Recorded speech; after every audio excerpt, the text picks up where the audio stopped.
pilihan bicara itu cuma dua. Kalau baik niatnya, baik perkataannya, baik manfaatnya, silakan bicara. Kalau tidak ada kebaikan, stop, diam saja. Semakin banyak bicara, semakin banyak berpeluang tergelincir kata-kata. Semakin banyak tergelincir kata-kata, semakin berpeluang banyak dosa. Jadi tidak aman sebetulnya kita banyak bicara kalau belum memeriksa niat dan yang disampaikannya baik atau tidak. Jadi orang banyak bicara tuh tidak identik tambah mulia, bisa tambah hina. Kecuali kalau orang yang baik itu ciri khasnya yang pertama adalah perkataannya itu selalu terkait kepada Allah Subhanahu wa taala. Cirinya orang yang mulia, kata-katanya ciri khasnya jadi zikrullah. Yang kedua jadi ilmu yang manfaat. Yang ketiga jadi hikmah yang menggugah. Dan yang keempat jadi solusi kalau ngobrol. Jadi kalau ada bapak yang ngedatengin calon menantu, pas bicaranya tuh membuat ingat ke Allah, nambah ilmu bagi kita, perkataannya ilmu yang manfaat, lalu kita tergugah untuk mengamalkan, itu hikmah. Dan jadi solusi, itu perkataan yang baik. Kalau orang biasa-biasa, cirinya ada lagi, ini kualitasnya lebih rendah. Kalau bicara tuh cirinya adalah ngobrolkan peristiwa. Apa saja diobrolkan oleh dia. Nah ini sudah mulai kualitas jelek.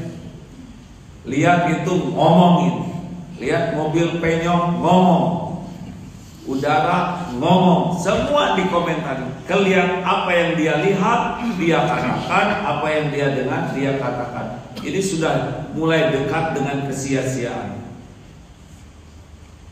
Ini orang biasa. Orang rendahan ada lagi Pak.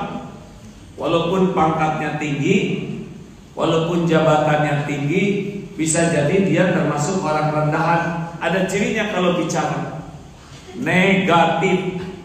Cirinya bicaranya tuh mengeluh, mencela, ngomel. Tidak ada yang bagus dari mulutnya tuh. Masuk ke masjid, pada kemana di jamaah? Begitu, bukan ngedoain ya. Keluar, wah udah panas nih. Kenapa ini parkir nggak benar aja? Ngomel, ngebenerin enggak? Apa enggak? Ngomel terus. Disuguhin makan, bosan. Makanan nasi goreng terus sambil dimakan. Kalau bunyi negatif, lihat koran berita sekarang gak ada yang benar, marah, sambil dibaca. Nonton TV, kacau acara TV, gak ada yang manfaat, sambil ditonton. Nonton sepak bola, ngomel terus, pinggir, ke tengah aja, harusnya nggak dipakai dia ini. Padahal dia bukan siapa-siapa, pemain bukan, wasit bukan, tapi ngomel saja.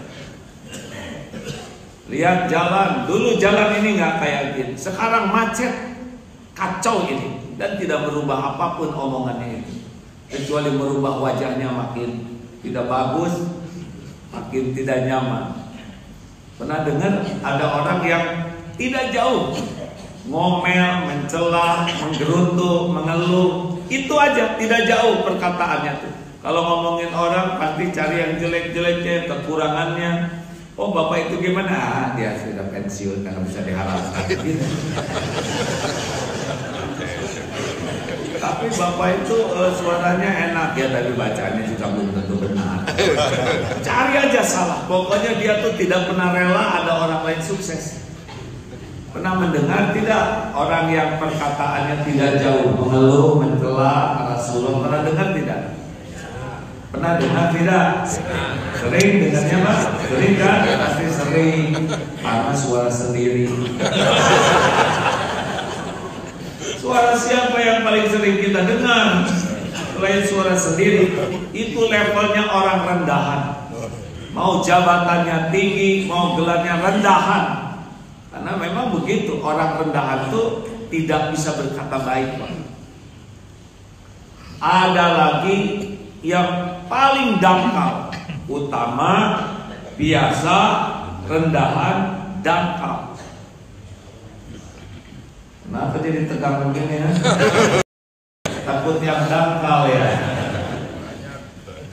Ciri orang dangkal itu kalau bicara sangat fokus berbicara tentang dirinya sendiri. Dia akan memuji-muji dirinya sendiri, ngangkat-ngangkat dirinya sendiri, ilmunya, pengalamannya, jasanya, perjuangannya, pokoknya kalau ngomong tuh tidak ada kepentingan dengan orang lain selain ngangkat diri. Tiap ngobrol tuh ngangkat diri saja. Dia apa? Saking nggak ada apa-apanya, jadi kerjanya ngangkat-ngangkat diri. Oh iya Pak, orang yang dangkal itu fokus pikirannya cuma dirinya saja. Pengen dipuji, pengen dikagumi, pengen dihormati. Celakanya, kalau orang sudah cerita tentang diri sendiri, itu cenderungnya ditambah-tambah, dibumbuin, dan lebih banyak bumbunya. Silahkan periksa saja kalau lagi cerita diri sendiri. Yakin itu kecenderungan bohongnya itu besar. Itu yang pada waktu anak saya. Nah lihat coba, anak saya dia rajin sekali. Aslinya nggak begitu. Dia baca Quran hanya dalam tempo 1 bulan hafal 1 juz. Aslinya enggak, bumbu. Karena memang saya sebagai orang tuanya bumbu lagi ya. Padahal dia nggak bisa ngaji bapaknya, tapi nebeng saja. Waktu saya punya jabatan di kantor, nah saya lagi, bukan tidak boleh, itu saya bereskan suasana kantor. Padahal nggak beres-beres juga, paling diberesin dibawa pulang oleh dia. Ya. Hati-hati hadirin, kalau orang sudah, bukan tidak boleh nyebut saya. Ada kalanya penting bagi kita menyampaikan informasi, ilmu, pengalaman, wawasan kita. Tapi lihat, orang-orang yang niatnya memberitahu orang lain secukupnya dan jujur. Tapi orang yang bicara tentang dirinya untuk ngangkat diri, itu cenderung dibumbui. Jadinya bohong saja. Kenapa seperti ini? Karena memang hidup orang yang seperti itu mikirnya hanya pengakuan orang lain, ingin diakui, ingin dihargai, ingin dikagumi. Nah itu yang membuat ngobrol juga sok tahu saja. Kalau ngobrol tuh Pak, cerita apapun dia pasti ngomong. Itu sepak bola, emang itu waktu itu hasil digolin ke pinggir. Sok tahu, padahal dia nggak tahu apa-apa. Ngebahas politik seperti dia yang jadi capresnya. Ngebahas ekonomi seperti dia. Pokoknya ada orang yang ngomong apapun, dia pasti paling hebat, paling rame. Itu orang dangkal hadirin. Tidak ada contohnya dari Rasulullah SAW. Hati-hati, kita rajin ibadah, rajin ngaji, tapi ini ngebocorin nih. Yang bagus mah gak usah banyak ngomong, banyak istighfar, banyak zikir. Suatu saat pernah datang ke sebuah pesantren di Banten, silaturahim. Tapi ketika dilihat santrinya tuh tidak pada ngobrol Pak. Sekalinya ngobrol pelan-pelan. Saya nanya, Dek, kenapa ini santri nggak pada ngobrol? Apa jawabannya? Kenapa harus banyak ngobrol gitu? Kan yang penting bukan banyak ngobrol, banyak zikir. Toel itu jelek sekali. Jangan bangga hadirin. Apalagi kita sudah tua nih Pak, udah lama ngomong terus dari dulu ya. Nggak diamnya sekarang. Jangan merasa terlatih. Makin tua makin bawel, makin comel. Nggak berhasil tuh jadi tua. Jadi tua itu jadi dengan sendirinya, tapi jadi bijaksana itu perlu perjuangan. Rasulullah SAW tidak banyak bicara, dan setiap perkataan lahir dari niat yang tulus, lahir dari keyakinan yang benar, sehingga menggugah bagi kita semua. Ribuan kilometer, 1400 tahun yang lalu tetap ada di hati kita. Kita ngomong sampai habis gak ada yang ngerti, karena gak pakai hati. Nasihat ke anak tuh gak usah kebanyakan, Pak. Gak mempan, karena anak udah tahu modal bapak. Gak cocok kelakuan dengan omongan. Kalian harus bertakwa kepada Tuhan Yang Maha Esa sesuai dengan Undang-Undang Dasar 45. Garis. Bukan salah perkataan itu, tapi kelakuan kita tidak menunjang. Perkataan yang paling bagus itu adalah dengan keteladanan. Bicara itu hanya punya tenaga kalau perkataan itu cocok dengan kelakuan dan cocok dengan hati. Hati, lisan, perilaku sama baru bertenaga. Sing sabar kalian, ha? Sabar. Inna Muhammad sohirin. Kira-kira gimana? Wajahnya aja sama sekali tidak sama. Jangan marah-marah buat jadi orang. Ingat sabda Rasulullah SAW. La taghdab walakal jannah. Ngerti? Jangan marah-marah bagi surga sambil makan. Hati-hati loh, Pak. Jangan dekat sama si bapak itu. Saya kasih tahu aja. Dia tuh kerjanya ngomongin orang. Ada jelas dalam surat Al-Hujurat ayat 12, haram hukumnya ngomongin orang.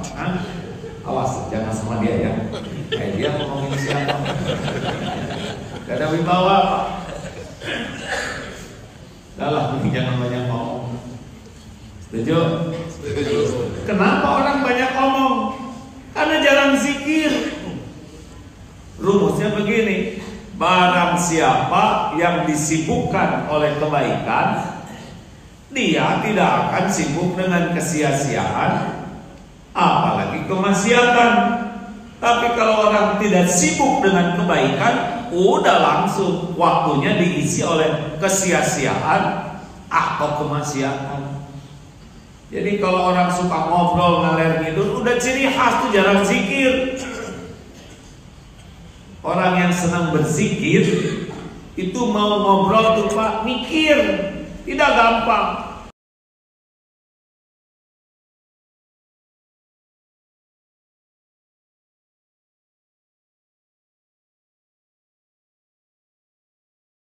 Takut hilang pahala. Karena kalau sudah ngobrol,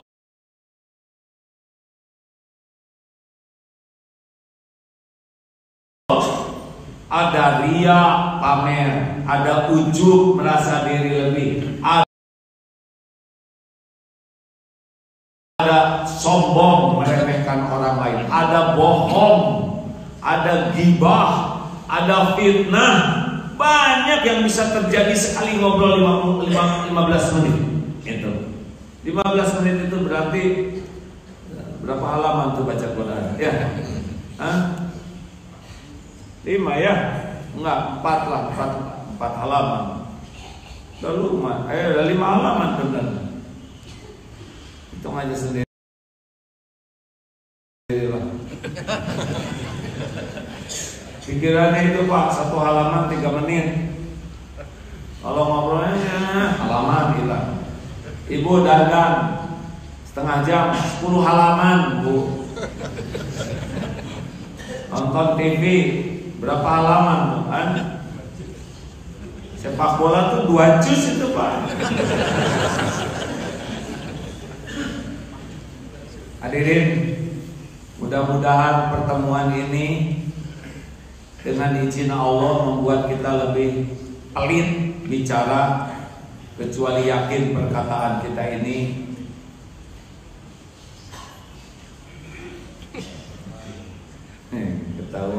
video. Terima kasih. Semoga walaupun ringkas kita bertekad falyaqul khairan aw liyasmut, berkata baik atau diam. Jangan bicara kecuali sudah yakin niatnya baik, yang disampaikannya benar dan ada manfaatnya. Kalau belum yakin udah nggak usah bicara. Nanti kita dianggap bodoh, gak apa-apa. Lebih baik dianggap bodoh tapi pintar daripada ngaku pintar padahal bodoh.